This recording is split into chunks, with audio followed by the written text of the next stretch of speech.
Good afternoon, or actually good morning still. Uh, so sometimes there's one word in the Bible that gives you so much perspective and you don't even pay attention to it. But then when you study and you realize the meaning and the significance, it suddenly puts a whole new perspective to how you view things. So we read about the epic confrontation between Esau and Jacob after 20 years running away. Finally, they meet, and Jacob plans. He plans to give him gifts, and he prays to God, and he plans for war if there's no option. And all he wants is to make peace with his brother. And he has these lavish gifts. And finally, after Jacob struggles with Esau's angel on the little river, which we spoke about the last couple of days, Jacob meets his brother. And he comes to him, and they hug, and they kiss, and they cry over each other. Suddenly, the brotherly love melts them. And then Jacob turns to his brother and he wants to give him all these gifts that he made for him. And Esau looks at his brother Jacob and he says, Yeshli Rav, I have a lot. I have so much. You don't have to give me anything. I'm set. And Jacob pushes, he doesn't want to take. Later on, again, Jacob says to him, listen, take what I gave you because I have everything I need. Yeshli Koil. I have everything. And the rabbi says there's a little nuance. Esau says, I have a lot. Yeshli Rav. And Jacob says, Yeshli Kol, I have everything. You say, what's the difference? There's a big difference. The rabbi says, Esau says, I have a lot, but it's not enough. He always wanted more. He always needed more. Always opportunity to accumulate more. Never happy. Never satiated with the blessings in his life, always looking for more. Jacob says, I have everything I need. It might not be a lot, but it's everything I need. I'm happy. I'm content with the blessings that God has given me. And the rabbi say from that one word of difference, the way Esau says it and the way Jacob says it, we learn a perspective in how a Jew and how a righteous, pious person is supposed to live his life. Not saying I have much, but I want more. Not always looking for more, but being content with the things we have. Yeshli Koil, I have everything I need. God blessed me. I have my health. I have nachas. So I don't have the house I want. I don't have the car I want to drive. I didn't get the new Tesla or the new Porsche. I can't go on every vacation I want. I can't go away because it's a pandemic, but I have everything I need. I'm blessed.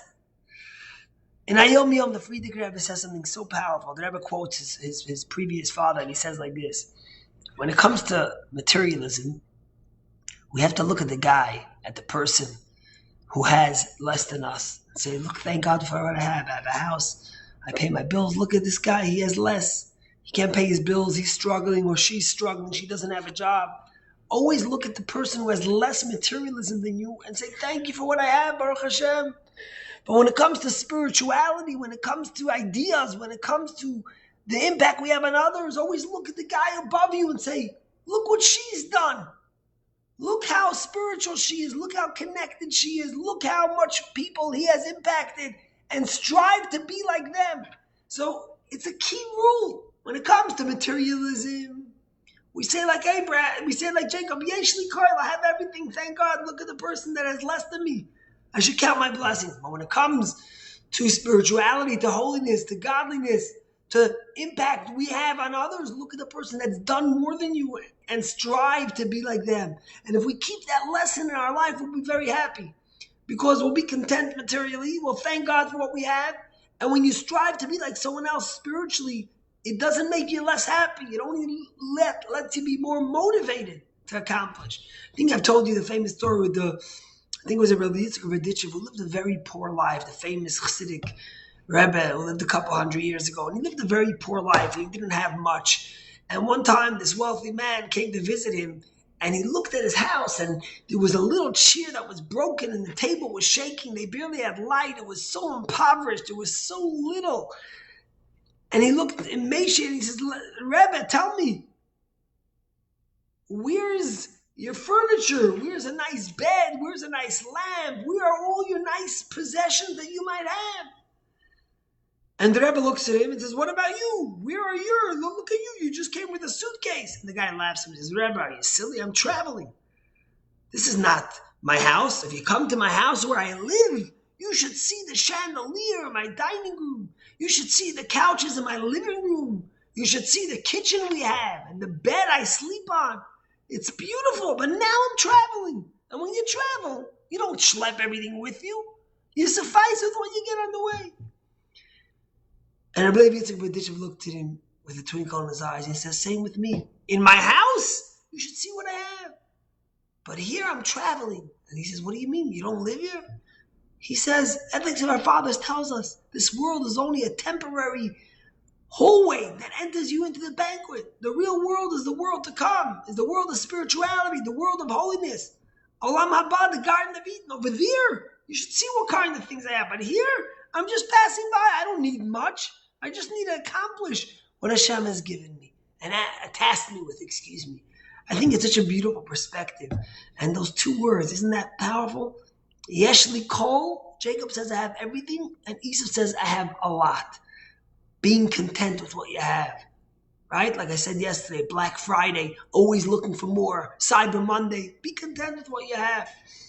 And in that sense, before I turn off for the day, I want to give a debt of gratitude. We have the most amazing community.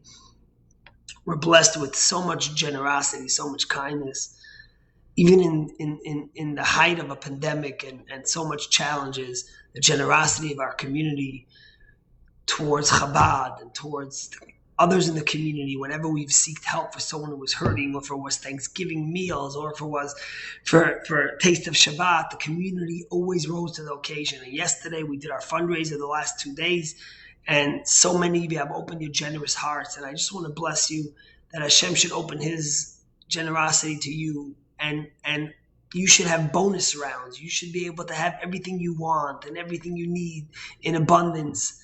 Health for you and your spouses and your children and your parents.